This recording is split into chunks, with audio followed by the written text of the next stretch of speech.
In electromagnetic radiation, our next topic is give characteristic of electromagnetic radiation and give relation between them. Rotation नहीं है, क्या है? Relation between them. तो बच्चों मैंने ऑलरेडी आपको समझाया कि वेव फ्रीक्वेंसी क्या है, what is wavelength and what is wave number. Wave frequency का मतलब है the number of wave that pass a given point in 1 second. The number of waves that passes through a given point in 1 second is known as wave frequency. इसका ऐसा unit है hertz, जिसको हम बोल सकते हैं सेकेंड इनवर्स. वेवलेंथ का मतलब है the distance between two successive point of wave is known as wavelength. बराबर. जैसे फिर से याद करा दूं, जैसे ये कोई पाथ है, उस पर पूरा वन वेव ऐसे ट्रांसमिट होता है, तो उसके दोनों, ये फर्स्ट और ये सेकंड, ये दोनों पॉइंट्स के बीच का जो डिस्टेंस है, उस डिस्टेंस को क्या कहेंगे हम? लैम्बडा. तो डेफिनेशन है द डिस्टेंस बिटवीन टू नहीं TWO two successive point of wave is taken same as wavelength. उसका सिंबल लैम्बडा है, उसका SI यूनिट मीटर है. इसके साथ साथ स्मॉल यूनिट भी यूज किए जाते हैं, angstrom, nanometre and centimetre. Angstrom, nanometre and centimetre. Now third point है वेव नंबर, जिसको कहेंगे न्यू बार. तो बच्चों वेव नंबर न्यू बार, उसकी डेफिनेशन है the number of waves per unit length. 1 unit length में कितने वेव्स आते हैं, उसको कहा जाएगा वेव नंबर. या फिर ऐसे भी लिख सकते हैं the total number of waves present in 1 metre length unique length is known as wave number. जैसे मैंने अभी एग्जांपल दिया, आप जिस रूम में हो, जैसे घर का मेन हॉल होता है, अप्रोक्सीमेट 20 फीट उसकी लेंथ होती है, तो उसमें आप 2 फुट वाले टाइल्स लगाओ, जनरली अब वही देखने को मिलते हैं. तो 2 फीट जो है ना, 2 feet, that is a wavelength of single wave. लेकिन आप 20 फीट में कितने लगा सकते हो टाइल्स? 2 10 20, मतलब 10 टाइल्स लगा सकते हो, तो 10 is the wave number. Understood? तो पूरा रूम है, उसमें सिंगल टाइल्स का लेंथ है 2 feet, that is a wavelength, और टोटल 10 टाइल्स लगा सकते हो, that is called wave number. So the number of waves or wavelength per unit cell, so unit length is known as wave number. उसका symbol होता है new बार. उसका unit है बच्चों रेसिप्रोकल ऑफ वेवलेंथ. वेवलेंथ से उल्टा यूनिट उसका होगा. It's SI unit is metre inverse. Commonly generated unit है उसका सेंटीमीटर इनवर्स. तो ये तीनों की डेफिनेशन, उनका रिलेशन देखा. ध्यान में रखना, न्यू फ्रीक्वेंसी है लैम्बडा वेवलेंथ और न्यू बार वेव नंबर. आपको जान के आश्चर्य होगा कि अगर हम वैक्यूम में देखें तो पूरे के पूरे इलेक्ट्रोमैग्नेटिक स्पेक्ट्रम, उसका ट्रांसमीटर सेम स्पीड से होता है. आपको पता होना चाहिए कि वैक्यूम में किसी भी टाइप की रेडिएशन हो, ओके, उसका ट्रांसमिशन सेम स्पीड से होता है. लिखा है in vacuum all types of electromagnetic radiations, okay, regardless of wavelength, wavelength को ध्यान में न रखते हुए, दे travel at the same speed, वो सेम स्पीड से ट्रैवल करते हैं. उनकी स्पीड होती है बच्चों 3.0 into 10⁸ metre second inverse. Perfect speed है 2.997925 into 10⁸ metre second inverse to be precise. Okay, specific और सेम स्पीड होती है.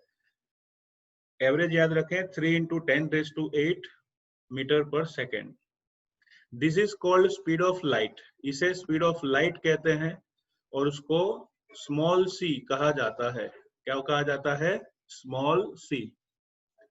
तो हम इन सभी का रिलेशन देखें तो याद रखना speed of light is equal to frequency into wavelength, या फिर दूसरा याद रखो, फ्रीक्वेंसी का फॉर्मूला याद रखना है सीमड़ा। क्या याद रखना है? सीमड़ा। सीमड़ा का मतलब है mu is equal to C by lambda, C by lambda, C by lambda, जिसको हम क्या कहेंगे? सीमड़ा।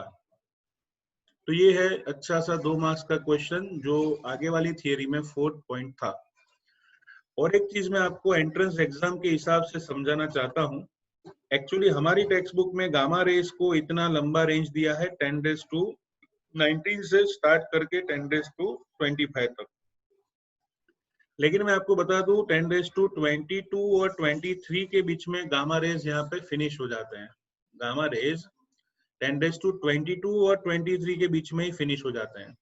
उससे आगे होते हैं ना, उसे बच्चों कहा जाता है कॉस्मिक रेज। ओके, तो लास्ट में जो 10⁻22 के पीछे से हैं उसे कहेंगे कॉस्मिक रेज। तो बच्चों ये कॉस्मिक रेज क्या है? It is also a part of sunlight. Cosmic rays actually वो न्यूट्रॉन का फ्लो होता है, neutrons. Cosmic rays are flow of neutrons. Okay, only for knowledge याद रखना। गामा रेज से पीछे भी फ्रीक्वेंसी आएगी कॉस्मिक रेज की, they are part of the sunlight. Okay, तो एंट्रेंस के लिए याद रखना, टेक्स्ट बुक में तो आप इतना लिखोगे तो भी चलेगा। ओके, चलो आगे बढ़ते हैं नेक्स्ट क्वेश्चन की साइड। हमारा नेक्स्ट क्वेश्चन है, arrange the following types of radiation in increasing order of frequency. Frequency के इंक्रीजिंग ऑर्डर में याद रखिए। पहला है रेडिएशन फ्रॉम माइक्रोवेव ओवन, ये तो इंफ्रारेड हुआ ना, बराबर। Okay, amber light from traffic signal, वो तो आप देख सकते हो, visible spectrum. Radiation from FM सुन सकते हो, cosmic rays from outer space and X rays. तो मैंने पहले बताया सबसे ज्यादा फ्रीक्वेंसी किसकी होगी? कॉस्मिक रेज की। फिर बोला था, क्या बोला था? गा रे एक्स रे, फिर कौन आएगा? X ray. तो सबसे ज्यादा कॉस्मिक रेज, फिर आएगा एक्स रे। फिर युवराज सिंह ने देखा देखा मतलब विजिबल स्पेक्ट्रम, अम्बर लाइट। क्या देखा? I am finance minister. I मतलब इंफ्रारेड, वो आ गया ना इधर, माइक्रोवेव रेडिएशन को इंफ्रारेड कहते हैं। Okay, I am F M तो फाइनेंस मिनिस्टर आ गया। तो ये पूरा ऑर्डर आएगा कि F M less than microwave, less than amber light, less than x-ray, less than cosmic rays. ये ध्यान में रखना, क्वेश्चन पूछा जाता है, बराबर। वैल्यूज आर नॉट इम्पोर्टेंट, फिर भी आप देख सकते हो, बराबर।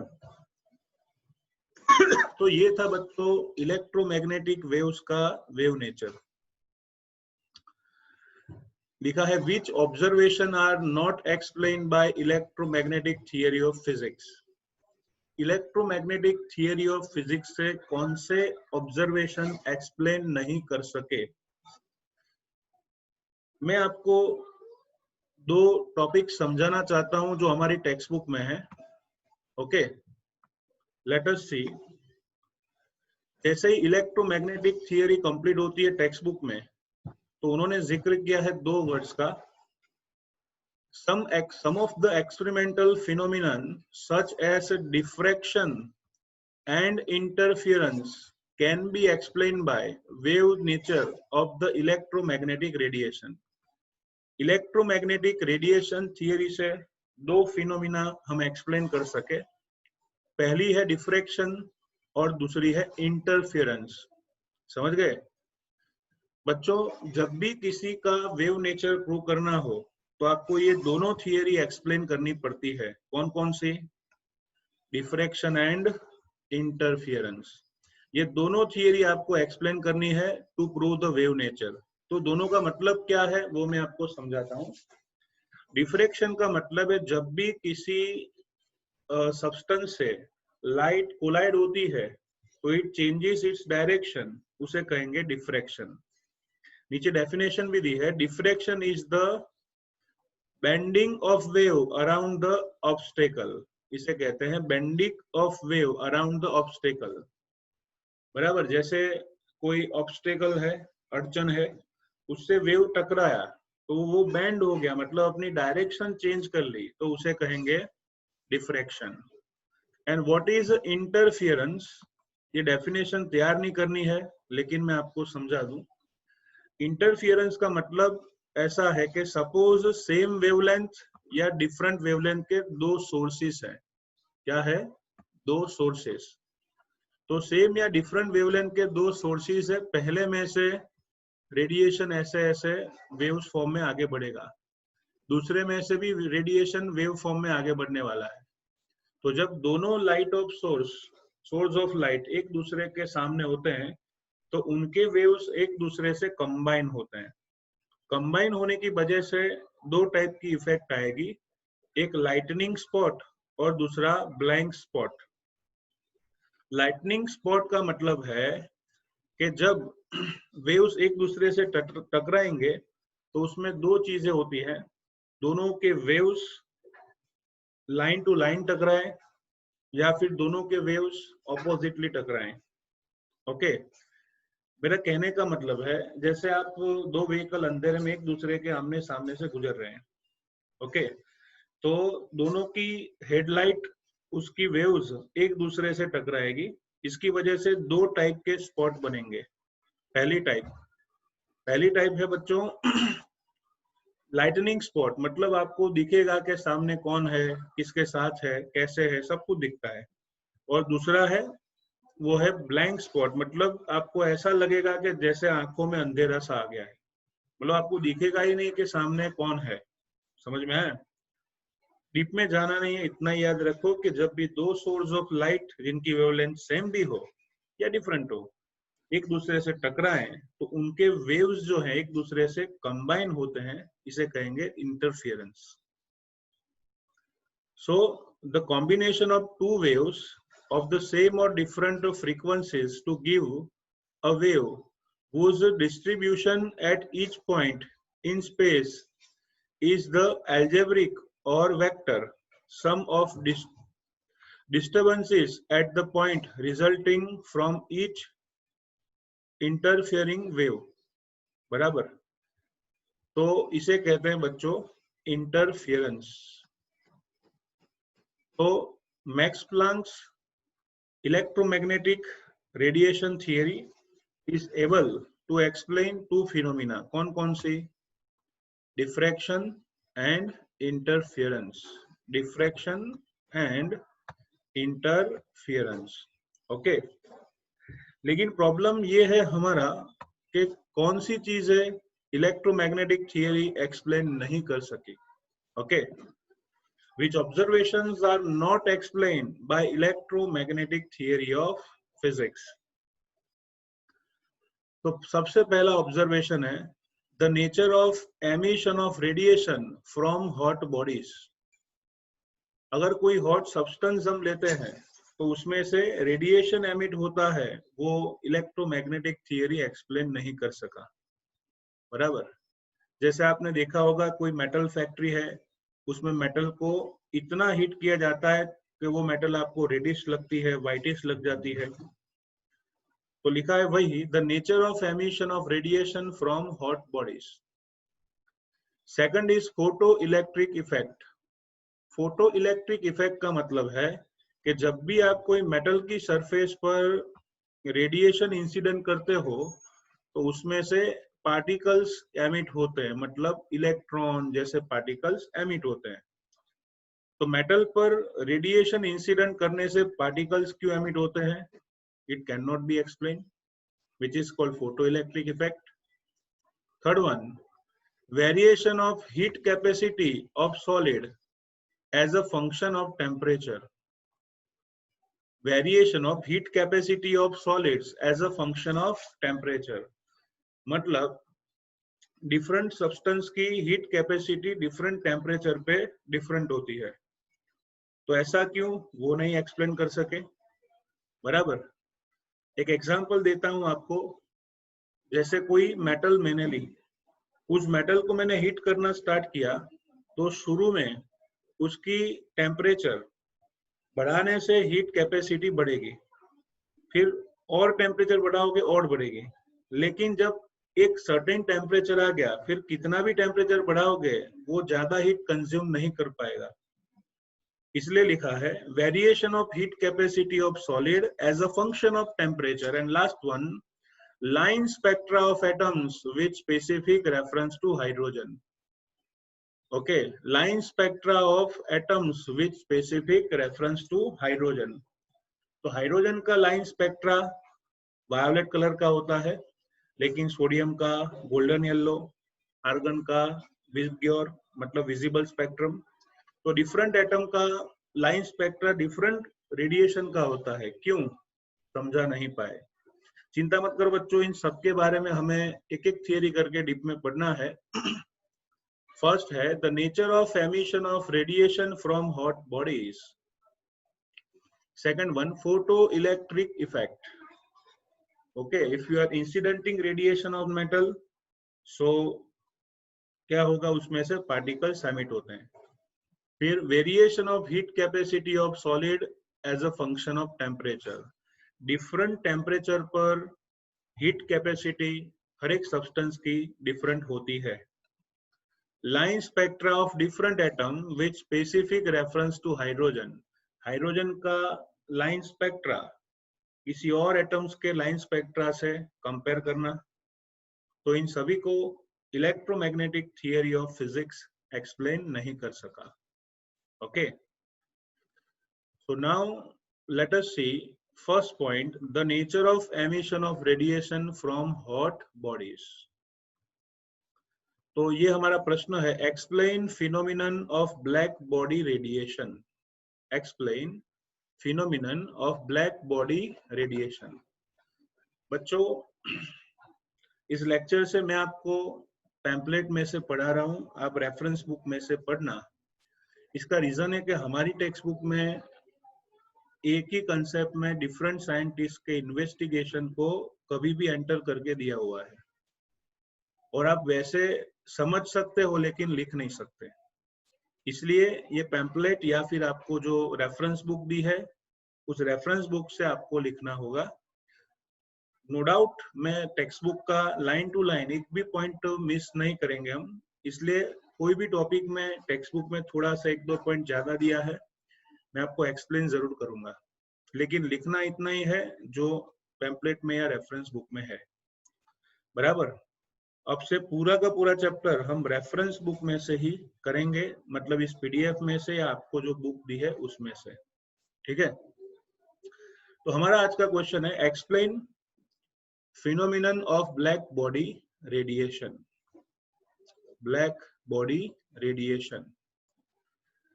तो ब्लैक बॉडी रेडिएशन एक्सप्लेन करने के लिए मैं आपको एक कंसेप्ट समझाता हूं कि कोई भी सब्सटेंस को हीट किया जाए तो क्यों उसमें से रेडिएशंस एमिट होती है। कैसे, देखो, सपोज ये कोई एक सब्सटेंस है, ऐसा वैसा जैसा तैसा, ऐसा कोई एक सब्सटेंस है। बराबर? ओके, तो suppose this is the substance.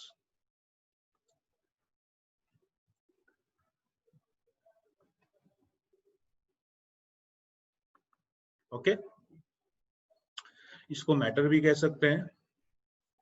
इस सब्सटेंस पर मैंने कुछ रेडिएशंस इंसिडेंट किए। बराबर? डिफरेंट रेडिएशन, जैसे व्हाइट लाइट है उसमें होता है विबग्योर। बराबर? तो डिफरेंट वेवलेंथ के मैंने रेडिएशंस यहाँ पे इंसिडेंट किए, लैम्बडा 1, लैम्बडा 2, लैम्बडा 3, कुछ भी हो सकता है। तो radiation of different wavelengths are incident on the surface of substance. तो बच्चों, हर एक सब्सटेंस की टोटल 3 पॉसिबिलिटीज होती है। सबसे पहली पॉसिबिलिटी कि वो रेडिएशन को एब्जॉर्ब करेगा। एब्जॉर्ब का मतलब वो रेडिएशन को अपने में ही रखेगा, पहली पॉसिबिलिटी। दूसरी पॉसिबिलिटी ये है कि जो रेडिएशन को वो एब्जॉर्ब नहीं कर सकता उस रेडिएशन को वो ट्रांसमिट होने देता है। ट्रांसमिट मतलब उसमें से सीधा पास हो जाएगा। Okay, so different wavelength are pass through a matter और substance. So first possibility is that the radiation is absorbed. Okay. Second possibility है radiation is transmitted, मतलब आए और चले गए चाय पानी नाश्ता करके। अब थर्ड पॉसिबिलिटी की बात है वो है रिफ्लेक्टेड, मतलब वो सब्सटेंस से कोलाइड हुए रेडिएशंस और वो रिफ्लेक्ट हो गए। तो यहाँ पे मैं लिखूंगा रिफ्लेक्ट। क्या लिखते हैं बच्चों? रिफ्लेक्ट। ये टॉपिक बहुत अच्छा है समझने के लिए। This is reflected. तो कोई भी सब्सटेंस पर अगर आप रेडिएशन इंसिडेंट करते हो तो उस सब्सटेंस में 3 पॉसिबिलिटीज होगी। पहली, कुछ वेवलेंथ को वो एब्जॉर्ब कर सकते हैं, कुछ वेवलेंथ तो आके चली जाएगी, पता नहीं चलेगा, दैट मीन्स ट्रांसमिटेड। और कुछ ऐसे होते हैं जो रिफ्लेक्ट हो जाते हैं। आप ही सोचिए, सपोज ये आपका घर है, तो आपके घर पे 3 पॉसिबिलिटी होगी। अगर आपकी इच्छा है कि कोई अपने घर रह सकता है तो आप उसको रहने दोगे, दैट इज एब्जॉर्ब। फिर कुछ रेडिएशंस वाले लोग ऐसे होते हैं जो आके चले जाते हैं उसी दिन, मतलब क्या होता है? ट्रांसमिटेड, आए गए, डजंट मैटर। और कुछ ऐसे होते हैं जिनको हम देखना भी पसंद नहीं करते, वो आए और रिफ्लेक्ट होके चले गए। तो different wavelength is incident on the surface of substance. Some wavelength can be absorbed, some are transmitted and some are reflected, आके चले गए।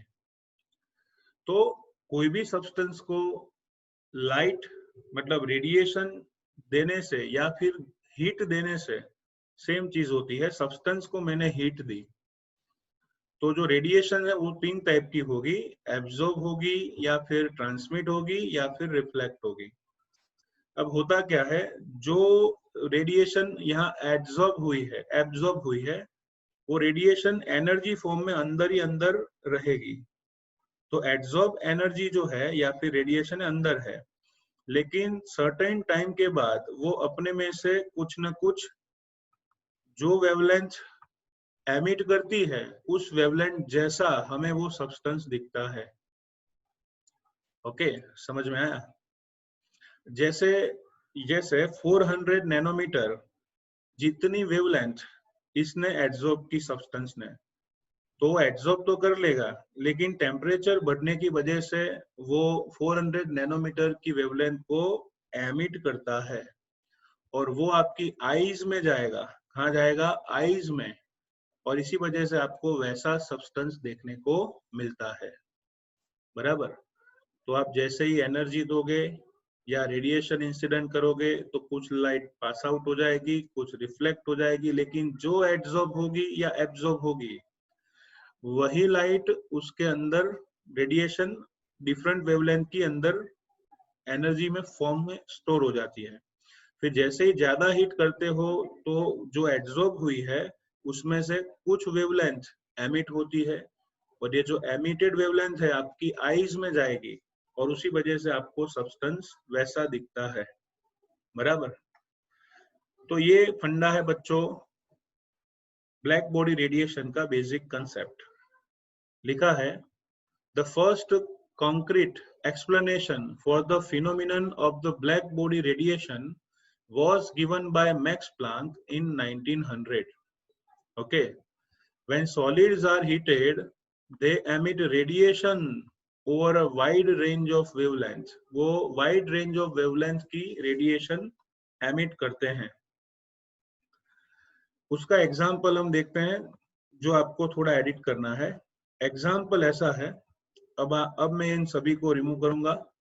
ओके, एग्जाम्पल ऐसा है कि अगर आप आयरन रोड को हीट करोगे फर्नेस में तो सबसे पहले कोई कलर नहीं दिखेगा, लेकिन जैसे जैसे टेम्परेचर बढ़ेगा वैसे वैसे पहले वो आपको डल रेड कलर का दिखेगा। ओके, और ज्यादा हीट किया तो प्रोग्रेसिवली वो हो जाएगा डार्क रेड, मतलब मोर रेड हो जाएगा, मोर एंड मोर। ओके, तो पहले आपने आयरन रोड को हिट किया तो पहले डल रेड दिखा, फिर और ज्यादा हिट किया तो आपको वापिस मिला ज्यादा ज्यादा रेड कलर, मतलब रेड कलर की इंटेंसिटी बढ़ेगी। फिर लिखा है as temperature increases the colour and frequency also changes. आपने टेम्परेचर बढ़ाया तो कलर डल रेड से इंटेंसिटी वाला रेड हो गया। इतना ही नहीं, हमारी बुक में दिया है इससे आगे, और ज्यादा हिट करोगे, ओके, और ज्यादा हिट करोगे इसी रोड को, तो यहाँ लिखना है आपको, तो वो जो सब्सटेंस है वो व्हाइट कलर का हो जाएगा। तो पहले डल रेड था, फिर डार्क रेड हुआ, फिर व्हाइट हुआ, और मैक्सिमम टेम्परेचर पे हिट करोगे तो बच्चों वो ब्लू कलर का हो जाता है। कैसे कलर का हो जाएगा? ब्लू। तो आपने देखा कि डिफरेंट टेम्परेचर पे डिफरेंट कलर थे। ओके, पहले था बच्चों डल रेड कलर, फिर डार्क रेड कलर आया, फिर व्हाइट कलर में कन्वर्ट हुआ, फिर ब्लू कलर में कन्वर्ट हुआ। तो colour is change during changing the temperature. Temperature change करने से कलर में भी क्या देखने को मिला? चेंज। तो यहाँ आप कंपल्सरी ऐड करना, डार्क रेड से बनेगा व्हाइट से बनेगा blue. Understood? So this is example of iron. तो फिर से अगर आप आयरन रोड को हीट करोगे तो बच्चों पहले वो डल रेड से बनेगा, ज्यादा रेड से बनेगा, फिर व्हाइट, व्हाइट से बनेगा ब्लू। तो उसका रीजन क्या है वो हम पहले ग्राफ से समझते हैं। Okay, so let us see the graph of radiation. Black body के बारे में तो समझाता हूं आपको, लेकिन कंसेप्ट ऐसा है। देखो इस फिनोमिना को समझते हैं। y एक्सिस पे ग्राफ है इंटेंसिटी, इंटेंसिटी, और x एक्सिस पे ग्राफ है आपका वेवलेंथ नैनोमीटर में। इंटेंसिटी का मतलब है ज्यादा मात्रा में रेडिएशंस एमिट करना। आपको डल रेड क्यों मिला? क्योंकि वहां पे लेस रेडिएशंस एमिट होते थे। डार्क रेड क्यों हुआ? क्योंकि वहां पे ज्यादा रेडिएशंस एमिट हुए। बराबर? चलो मैं एक्सपेरिमेंट करता हूं T1 टेम्परेचर पे। तो पहले आप T1 वाला ही ग्राफ देखिए। इसमें होगा क्या? When we are increasing temperature, मतलब आप T1 टेम्परेचर पर आप ऑब्जर्व करोगे तो डिफरेंट वेवलेंथ का इंटेंसिटी डिफरेंट है। देखो एक्स एक्सिस पे वेवलेंथ है ना, शुरू शुरू में क्या होता है कि धीरे धीरे वेवलेंथ बढ़ाते जाओगे वैसे वैसे इंटेंसिटी इंक्रीज होती है। कम वेवलेंथ वाले रेडिएशंस कम है। देखो शुरू शुरू में कम वेवलेंथ वाले रेडिएशंस कम है, लेकिन वेवलेंथ बढ़ने के साथ साथ इंटेंसिटी भी बढ़ती जाती है, और एक पिक पॉइंट आएगा, जैसे कि यहाँ पे है एक पिक पॉइंट आएगा, वहां पे आपको मैक्सिमम इंटेंसिटी मिलेगी। इस ग्राफ में समझें तो 1500 नैनोमीटर जो है उस वेवलेंथ वाले रेडिएशन सबसे ज्यादा है। बराबर? 1500 नैनोमीटर वेवलेंथ वाले रेडिएशन की इंटेंसिटी सबसे ज्यादा है। तो आपको ऐसा लगेगा कि 1500 नैनोमीटर वेवलेंथ वाला कलर आपको दिखेगा। ओके, एमिट तो मोस्ट ऑफ वेवलेंथ होती है, आप देख सकते हो डायग्राम वही तो शो कर रहा है कि मोस्ट ऑफ सभी वेवलेंथ एमिट तो होती है, सभी वेवलेंथ एमिट तो होती है, लेकिन सबकी इंटेंसिटी सेम नहीं है। तो T1 टेम्परेचर पे 1500 नैनोमीटर वेवलेंथ, उसका इंटेंसिटी सबसे ज्यादा है, हाईएस्ट है। तो अगर आपने आयरन रोड को हिट किया बच्चों, तो T1 टेम्परेचर पे हिट करने से शुरू में आपको लगा डल रेड, मतलब ये हुआ कि रेड कलर की वेवलेंथ वाले रेडिएशन ज्यादा एमिट हो रहे हैं, इसलिए तो आपको रेड दिखा। फिर आपने और टेम्परेचर बढ़ाया तो आपको उसमें डार्क रेड दिखा, और टेम्परेचर बढ़ाया आपको उसमें दिखा बच्चों व्हाइट, और टेम्परेचर बढ़ाया आपको लगा वो ब्लू। इसका रीजन क्या है? तो देखो डिफरेंट वेवलेंथ जो होती है सभी रेडिएशन एमिट तो होंगे, लेकिन जिसकी इंटेंसिटी ज्यादा होगी वही कलर आपको देखने को मिलेगा। और ग्राफ को थोड़ा अच्छे से लिखें तो लिखना है शुरू में वेवलेंथ बढ़ेगी, इंटेंसिटी बढ़ेगी, लेकिन सर्टेन वेवलेंथ पे इंटेंसिटी मैक्सिमम हो जाती है। फिर जैसे जैसे हायर वेवलेंथ लोगे वापिस इंटेंसिटी क्या होगी, डिक्रीज। इंटेंसिटी क्या होगी, डिक्रीज। तो आपको कलर कौन सा दिखता है, जो हाईएस्ट इंटेंसिटी का होता है वो। चलो आपने क्या किया, आपने टेम्परेचर बढ़ाया, इतना डीप में बुक में नहीं दिया है, सिर्फ समझना है। अगर आपने टेम्परेचर बढ़ाया बच्चों, तो टेम्परेचर बढ़ाने से क्या होगा, तो पूरा ग्राफ चेंज हो जाता है। टेम्परेचर जैसे ही बढ़ाओगे तो ग्राफ लेफ्ट साइड शिफ्ट हो जाएगा। लोअर वेवलेंथ वाले रेडिएशन की इंटेंसिटी बढ़ जाएगी, लोअर वेवलेंथ वाले रेडिएशन की इंटेंसिटी बढ़ जाएगी, और वहां पे अगर पिक पॉइंट T2 टेम्परेचर पे यहाँ आता है, तो सपोज कीजिए अप्रोक्सीमेट 700 नैनोमीटर वाली रेडिएशन की इंटेंसिटी सबसे ज्यादा है। कितना, 700। तो जो हाईएस्ट इंटेंसिटी 1500 नैनोमीटर थी उसकी हो गई बच्चों 700 नैनोमीटर। तो जो रेडिएशन का कलर 700 नैनोमीटर का होगा वही आपको दिखेगा। इसलिए क्या हुआ, आपने टेम्परेचर बढ़ाया तो डल रेड बन गया डार्क रेड, और बढ़ाया बन गया व्हाइट, और बढ़ाया बन गया ब्लू। तो डिफरेंट टेम्परेचर पे ग्राफ का मेथड सेम रहेगा, लेकिन हाईएस्ट इंटेंसिटी वाली रेडिएशन क्या होगी, डिक्रीज होगी। बराबर। चलो मैं T2 टेम्परेचर की जगह T3 लूं, तो ये ग्राफ और आगे जाएगा और मुझे शायद 700 से भी कम वेवलेंथ का रेडिएशन दिखेगा। तो सपोज मैं यहाँ पे शुरू करूं रेड कलर से T1, T2 पे आएगा डार्क रेड, अगर मैं T3 लूं तो मिलेगा व्हाइट, और T4 लूं तो मुझे मिलेगा ब्लू। वैसे टेम्परेचर के साथ साथ इंटेंसिटी डिफरेंट कलर की डिफरेंट होती है। तो ये आपको मैंने थोड़ा डिटेल में समझाया कि ग्राफ एक्चुअली है क्या। Understood? This is very very simple. तो बच्चों इसलिए लिखा है, यहाँ ऐड करना मत भूलना, when an iron rod is heated in a furnace, it first turns to dull red and then progressively becomes more and more red. As the temperature increases, the color and frequency also changes. अगर और heat किया तो white और last में blue देखने को मिलेगा। तो इसी ग्राफ को आपको यहाँ पे एक्सप्लेन किया है, देखो। The exact frequency distribution of the emitted radiation at a given temperature, intensity of radiation emitted increases with increase of wavelength. यहाँ पे माइनर मिस्टेक है, increases with increase in wavelength। Text book में भी increase ही दिया है। तो जैसे आप देखो वेवलेंथ बढ़ेगी वैसे वैसे शुरू में तो इंटेंसिटी क्या हो रही है, इंक्रीज। एक्स में आगे जाओगे वाई भी आगे बढ़ेगा, तो यहाँ पे इंक्रीज लिखना है। Reaches a maximum value at a given temperature, बराबर। ये इंटेंसिटी मैक्सिमम वैल्यू तक पहुंचेगा फिर डिक्रीज होगा। और लिखा है then starts decreasing with further decrease in wavelength, यहाँ पे लोचा है। then starts decreasing with further increase in wavelength, यहाँ बच्चों wavelength में लोचा मारा है उन्होंने। ओके, तो दोनों में इंक्रीज कर देना है। पहले देखो वेवलेंथ बढ़ाओगे इंटेंसिटी बढ़ेगी, फिर डिफाइनाइट वेवलेंथ पे डिफाइनाइट टेम्परेचर पे इंटेंसिटी मैक्सिमम होगी।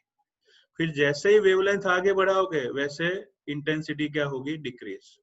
ओके, तो ये बात हुई जेन्युइन एग्जांपल्स की। It is a for genuine example. ध्यान रखना दोनों में वेवलेंथ इंक्रीज लेनी है, क्योंकि हम बच्चों कहाँ जाएंगे, लेफ्ट टू राइट। समझ गए? आप दोनों में डिक्रीज वैसे तो लिख सकते हो, क्योंकि अगर आप रिवर्स में सोचे तो भी वही हो रहा है। देखो अगर मैं वेवलेंथ डिक्रीज करूं तो इंटेंसिटी क्या हो रही है, वेवलेंथ डिक्रीज करूं तो इंटेंसिटी क्या हो रही है, इंक्रीज। मैक्सिमम वैल्यू आ गई, वापस डिक्रीज करूं तो इंटेंसिटी क्या होगी, वापस डिक्रीज होगी। लेकिन टेक्स्ट बुक के हिसाब से जाएंगे, क्या लेंगे हम, इंक्रीज इंक्रीज। समझ में आया? ओके, तो यहाँ पे डिक्रीज लिखोगे तो भी चलेगा, इंक्रीज लिखोगे तो भी चलेगा। अब ये तो बात हुई नॉर्मल सब्सटेंस की, बराबर, नॉर्मल सब्सटेंस की बात हुई। अब ये ब्लैक बॉडी रेडिएशन क्या है, तो पहले समझ लो what is black body. The ideal body which emits and absorbs radiation of all frequencies is called a black body। फिर से एक बार, द आइडियल बॉडी, जो नो, आइडियल बॉडी का मतलब है which is not possible. The ideal body which emits and absorbs radiation of all frequencies is called black body, and the radiation emitted by such body is called black body radiation। बराबर, the ideal body which emits and absorbs radiation of all frequencies is called black body, and the radiation emitted by such a body is called black body radiation। बराबर। अब ये क्या है मैं आपको समझाता हूँ बच्चों। अभी अभी मैंने एक सब्सटेंस ड्रॉ किया था ना, चलो मैं वही सब्सटेंस ड्रॉ करता हूँ यहाँ पे। लेकिन सपोज ये चारकोल है, चारकोल का मतलब एनिमल्स, उसकी हड्डियों का ब्लैक पाउडर, एनिमल चारकोल, या वेजिटेबल चारकोल मतलब लकड़ियों का पाउडर, ऐसा कोई चारकोल है। अगर मैंने उस पर डिफरेंट वेवलेंथ की रेडिएशन इंसिडेंट की, if I am incidenting wavelength of different radiation, तो होगा क्या। तो बच्चों जनरली क्या मैंने लिखा था पहले, आइदर एब्जॉर्ब होगा यहाँ पे रेडिएशन, या फिर ट्रांसमिट होगा, या फिर रिफ्लेक्ट होगा। तीन ऑप्शन दिए थे ना मैंने। ओके, तो किसी भी रेडिएशन को सब्सटेंस पे आप डालते हो तो कुछ वेवलेंथ एब्जॉर्ब होगी, कुछ ट्रांसमिट होगी, कुछ रिफ्लेक्ट होगी। ब्लैक बॉडी ऐसा रेडिएशन है जो सभी के सभी को एब्जॉर्ब करेगा, सभी के सभी को क्या करेगा, एब्जॉर्ब। उसमें से रेडिएशन ट्रांसमिट नहीं हो सकती, उसमें से रेडिएशन रिफ्लेक्ट नहीं हो सकती, तो ऐसे को क्या कहेंगे, black body radiation. Understood? So when we incident the radiation on the surface of substance, only absorption होगा, reflection और transmission नहीं होगा। तो चलो जितने भी वेवलेंथ के रेडिएशन हमने इंसिडेंट किए सब इसने एब्जॉर्ब कर लिए, सेव कर लिए। फिर टेम्परेचर बढ़ेगा, वैसे वो सब्सटेंस अपने में से सभी के सभी रेडिएशन सेम इंटेंसिटी से बाहर निकालेगा। आगे क्या था, वेवलेंथ डिफरेंट थी, बराबर, लेकिन वो सभी को एब्जॉर्ब कर सकता है, सभी को डिसॉल्व कर सकता है, एमिट कर सकता है, और इसीलिए ऐसे सब्सटेंस को बोलते हैं ब्लैक बॉडी सब्सटेंस, एंड उसके रेडिएशन को कहेंगे ब्लैक बॉडी रेडिएशन। तो समझ में आ गया होगा। The ideal body which emit and absorb radiations of all frequencies is called a black body, and the radiation emitted by such a body is called black body radiation। okay, उसे black body radiation कहते हैं। तो exam में पूछे तो इतना अच्छी तरह से लिखना है। नाउ लिखा है, black body radiation is not able to explain by electromagnetic radiation. Okay, electromagnetic radiation theory से हम समझ नहीं सकते। Black body radiation is not able to explain electromagnetic theory, but electromagnetic theory can be explained by Planck's theory। उसे Planck theory से हम समझ सकते हैं। बच्चों ये आपको थियरी में इतना ही लिखना है, लेकिन सिर्फ एक एग्जांपल टेक्स्ट बुक का है, मैं समझा देता हूं। ब्लैक बॉडी रेडिएशन में दिया है कैसे, लेट अस सी। ये डायग्राम देख के आपको ऐसा नहीं लगना चाहिए कि हमें पता नहीं है। देखो ये हमने ब्लैक बॉडी बनाई है, कैसे बनाई है मैं आपको बता देता हूँ। सपोज कोई ऐसे स्फीयर ले लो या फिर क्यूब ले लो, बराबर। और उसकी इनर वॉल पे मैं कोई ब्लैक बॉडी का सब्सटेंस चिपका देता हूँ। जैसे मैंने चारकोल को पूरे स्फीयर के अंदर की वॉल पे लगाया है। चारकोल को, चारकोल कौन से कलर का होता है? कोयला कैसा होता है? ब्लैक। तो ब्लैक कलर का चारकोल स्फीयर के अंदर लगा दिया है और उसमें एक ही छेद रखूंगा और उसमें से मैंने जितनी वेवलेंथ के रेडिएशन इंसिडेंट किए वही रेडिएशन अंदर एब्जॉर्ब होगा, फिर एमिट होगा, एब्जॉर्ब होगा। तो जितनी भी वेवलेंथ थी उन सभी वेवलेंथ को अंदर उसने एब्जॉर्ब किया, कि नहीं?